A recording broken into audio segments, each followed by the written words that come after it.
Okay, what are any liability issues for the business? That's a great question, Eva. Thank you. So when you receive your application, there's a very detailed, it's about 5 pages, the terms and conditions and agreement of this program. And within those terms and conditions, it outlines what the responsibilities are for the business and the program that the business must have in place to qualify for this. This program doesn't replace any sort of testing, and it doesn't take away from the provincial health recommendations right now that we are currently under. So it's all outlined in the terms and agreement and exactly what the steps are that you need to follow.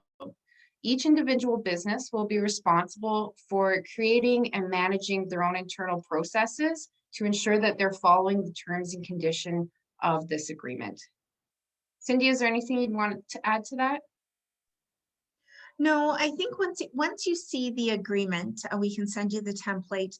And once you go through the checklist, it's pretty standard because your intent is just to ensure the safety of your employees and your organization. So it's just very clear that, you know, we're providing the tests and that it's part of your testing program, and you know, tests can be tests. And so that is why that weekly reporting is really important, because then we can help monitor any kind of irregularities that may or could occur. Now, I know quite a few people asked about the shelf life of a test kit. What we would do is we would look at how many employees you were testing on a weekly basis. And it's on our side for storage maintenance to make sure that any tests that may or may not be expired be brought back or sent back so we can have replacement. We would make sure that the test that we're giving you would be an adequate supply for a determined length of time. And if for some reason during that weekly reporting, you see that there could be something expiring, I don't see us having to worry about that. We'll be going through them or replacing as necessary. So the shelf life, I'm not too worried about that side of it. The max number that you could order every 2 weeks. So again, we would look and see, like if you had 100 employees, what we would do, and if you're doing weekly testing, what we would do is ensure you had 200 every 2 weeks. We might even extend that up to 200 and say 50. So you always had that cushion for the next week. And that's why we're thinking at least a 2-week supply, just to ensure you always have what you need to continue with your program. Anything you wanted to add to that, Ashley?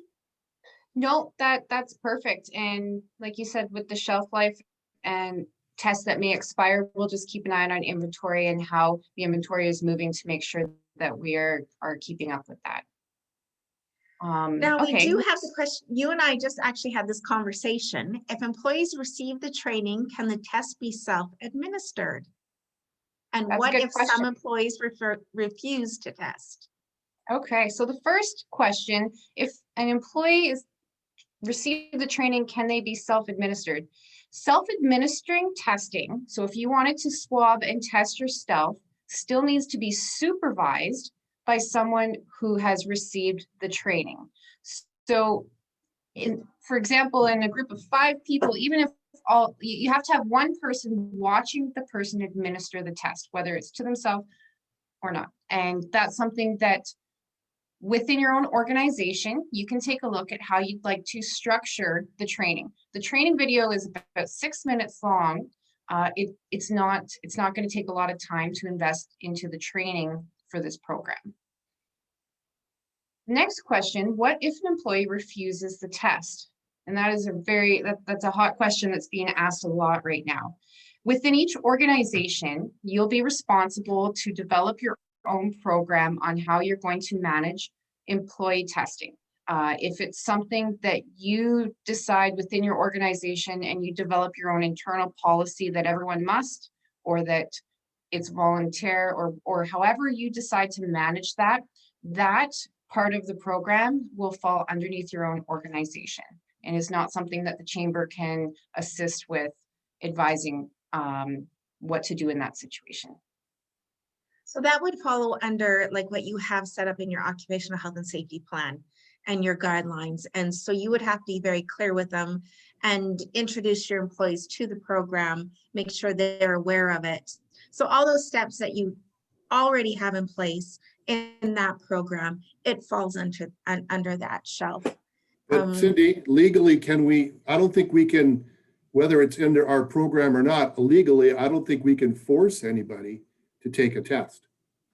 You can't force anyone, and that would be something that then you would document, and that would be on their employee file.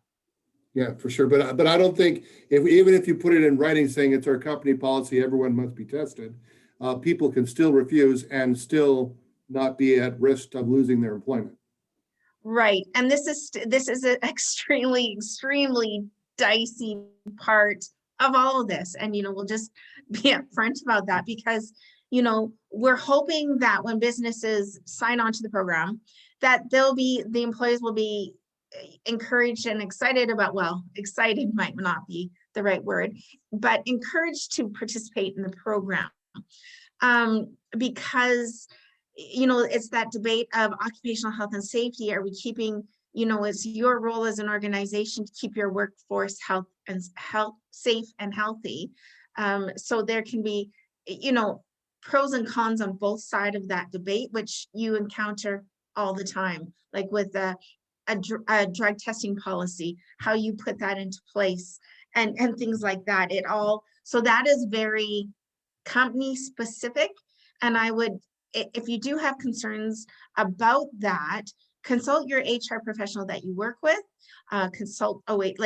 do your due diligence as an organization.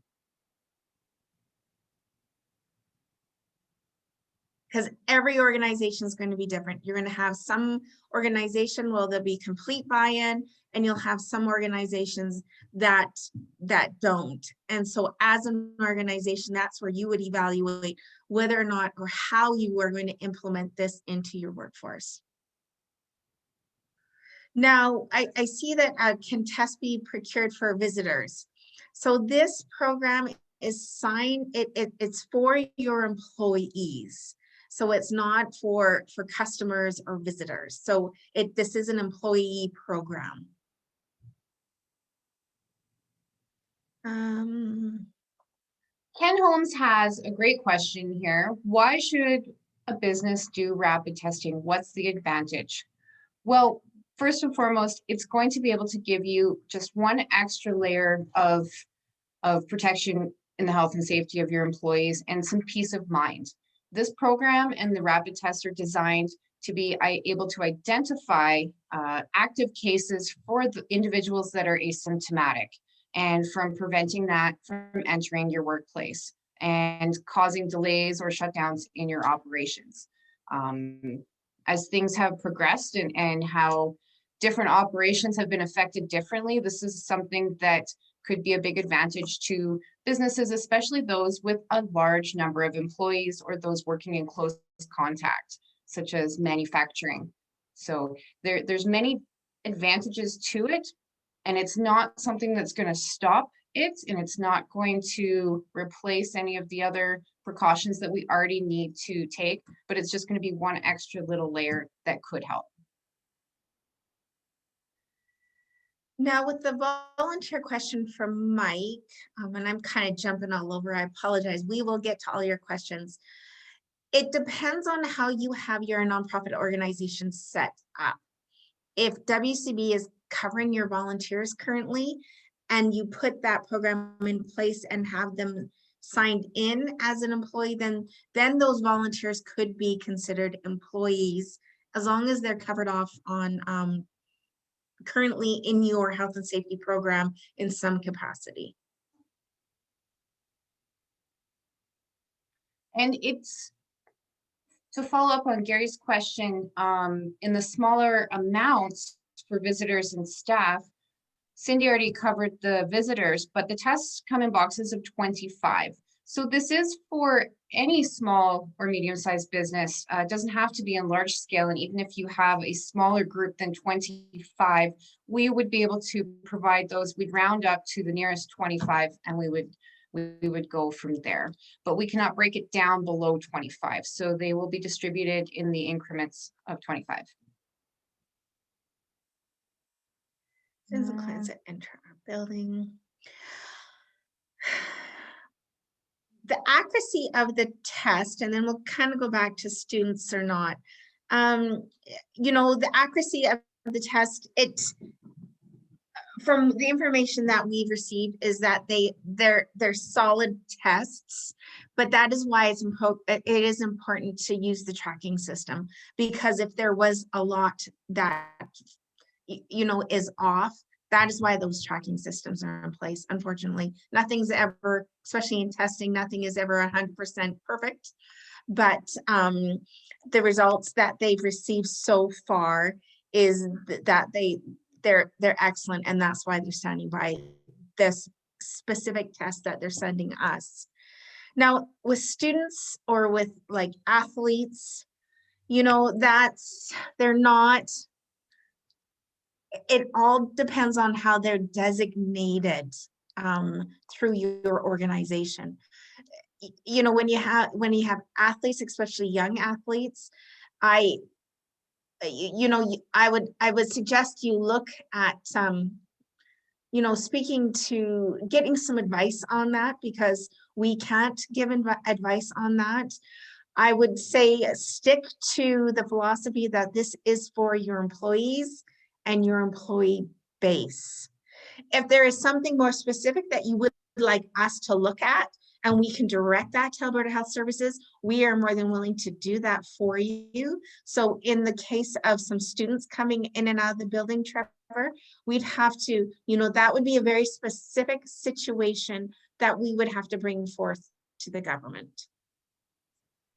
I hope that answers that. And to add on that, if there is an amendment, if outside of what the application through the chamber asks for and your business would like an exception, or there's something unique about your application for this program, it can still be submitted directly to the government of Alberta.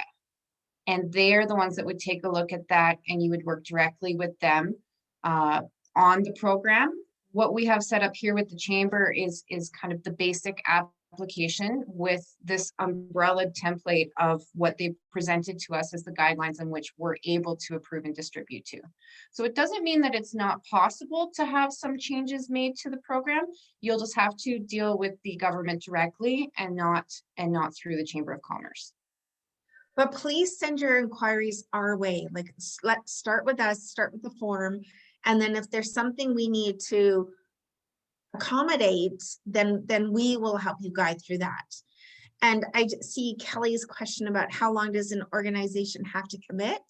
You know, that's with whatever you're comfortable. If there's no terms or length, it's, you know, if you are finding that after doing it for a month, it's just not working for your organization, then that's fine. Like, you are not committed to a 6-month duration of this.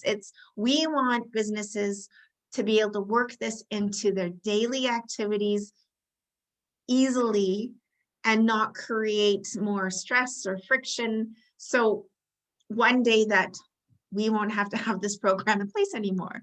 So no restricted timelines on commitments. Absolutely. And the only thing about pulling back from the program is that any unused tests are returned to the chamber, and we would take a look at the inventory numbers as to what was distributed to you, what was reported as used, and then what was returned. Coaches, permission for staff under 17. That's a great question, Andrea. I do not have the answer for that. I will take a look into that and I'll get back to you with that. Because if they are staff, they would fall under that category, but as a minor, I'm not sure what the answer would be.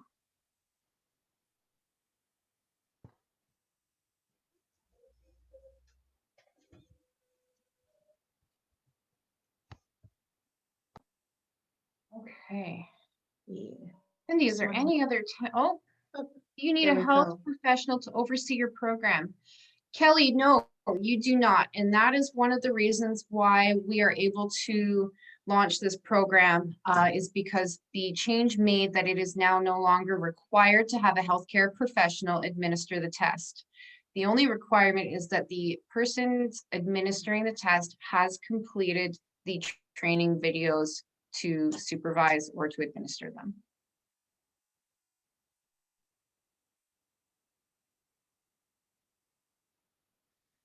Cindy, is there any questions we've missed here? I guess I just, some of the things that I'm just looking through our program, and you know, we're all kind of learning as we go, because we just got all of this information ourselves. So if a test result does come back positive, you know, then that person does need to further then go get that valid verification through Alberta Health Services. So you would just quickly send them, if they're asymptomatic and they didn't even have a clue that they may test positive, then they do need to go and get the official COVID test. And they can just, they need to, what it says is an individual who screens positive must immediately be removed from the site and isolate. Individuals should be supported in accessing a laboratory test through Alberta Health Services Assessment Center. So that's, if you know they're negative, go to work. If for some reason they're positive, you help them navigate the system to get in to get the test through Alberta Health Services verified.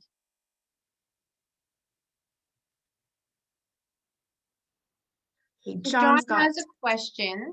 Is there a requirement to do all staff in every workday, or can the program be more selective? For example, I was thinking more along the lines of testing my event production staff 48 hours and 24 hours out from an event like the farmers market.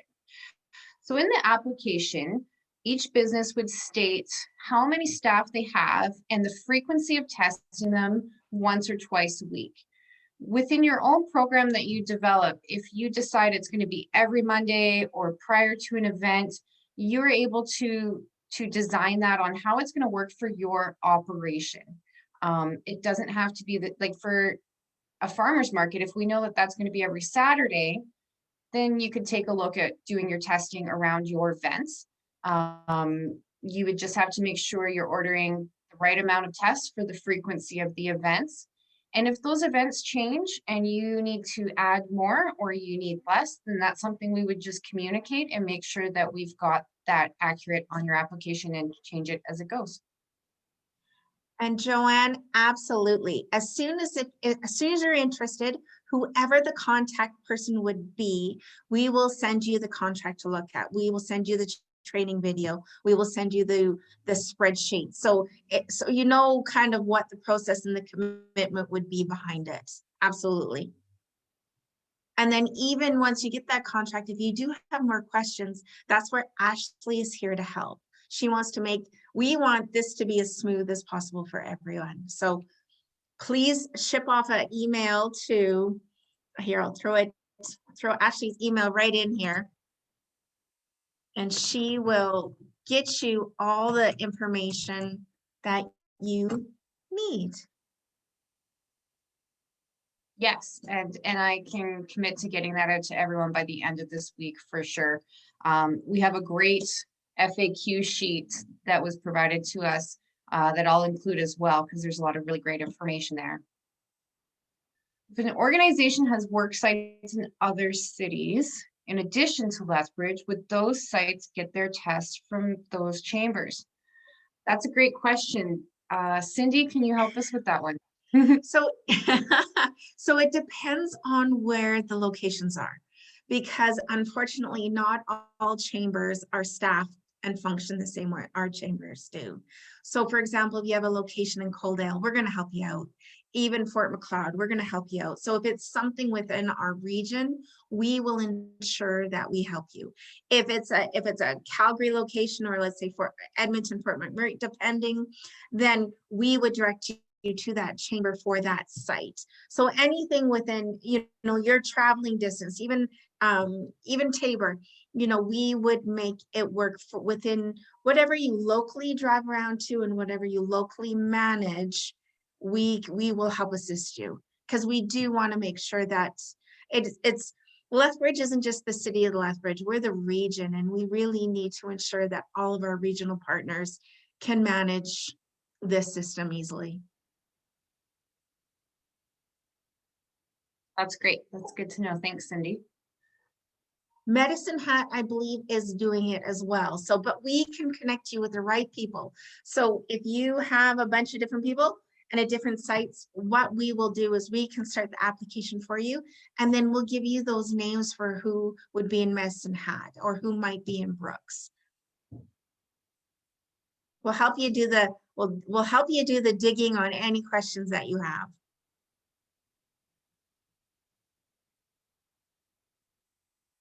Excellent. And like I mentioned earlier, we would love feedback as we go through this process to try that. This is offered as a tool and as a support to help businesses. And the more information we have, the more we're going to be able to offer that and get this process and this program running smoothly and effectively. And we realize that some organizations, they might just want to do different sections, like with Exhibition Park. If you are, you know, your staff does change, and if they're only working 1 week, you would bring them in for the farmers market. You would just train, you would test the employees that were relevant to the situation, and then expand from there. Just trying to see different. Yeah. I'd love to hear back from anyone, if there's anyone on the call that's already participated and in the training, what they thought about that training video, if anyone's had the chance to take a look at that. And if not, once you do have the chance to review that video, if you have a moment to shoot me an email and let me know what you thought, so that I can gather that feedback as well. Hi, it's Joanne Sorensen from Tabor. Hi. Hi, and I have had the opportunity Jo- to watch the video, and it seems very user-friendly. So, yeah, I think, I'm not gonna jinx myself, but I think I could do it. Okay, excellent, excellent. And when they say nasal swab, it's not the nasal swab that goes all the way back. It's not that one. It's just on the inside of your nose. So it's not as scary and invasive as the ones that you would get if you were right at AHS. So it's much simpler to administer. And thank you for joining us today, Sandy. You're always a great support. Thanks, Sandy. Okay. I'm not sure if I have anything else to add at this point, Cindy, and I hope we've answered everyone's questions. And if anyone has any questions that they'd want to follow up on, or that might be a little bit more detailed, please feel free to give us a call at the chamber, or email me, and we'll be happy to chat with you about that. Absolutely. We're here to answer all the questions that may come up, because we know there is a lot of questions about everything right now, and we're just hopefully, you know, it's one step closer, and one more resource that we can provide business to just help everybody through this process. We also have, I'll give a little plug for, I just want to double check the date on it. We're doing, we've started our HR micro learning sessions. And on June 15th, we have one, and it's going to be kind of about around the Alberta Employment Standard issues. And we have a local lawyer and Chris Broughton that are going to be facilitating this, just so, because we do know there's so many questions about everything going on, and how to test, and if somebody refuses, even with, you know, the vaccine, how do you mandate it and how do you not mandate it? There's all those levels of questions. How long in advance do you need to apply? You know, if we have it, the stock in place, you know, we could probably set you up within a couple of days, should you choose to participate. Please feel free to shoot me an email, Andrea, and I can send you out the application and the information you'll need to apply.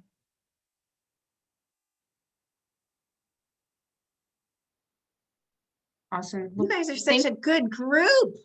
Oh, Except everybody's got their cameras off. How can you tell it's Thursday and we're super busy in life? But we hope we've answered all your questions. We won't hold this longer than we need to. Reach out to Ashley or myself, and we'll make sure that we get you everything that you need to help this program be successful.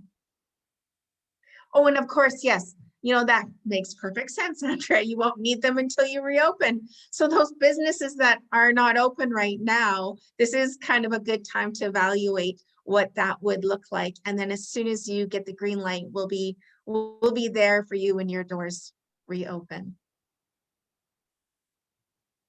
awesome. Well, thank you so much, everyone, for joining us today. And thank you, Cindy. And I look forward to speaking with you guys again. Have a great long weekend.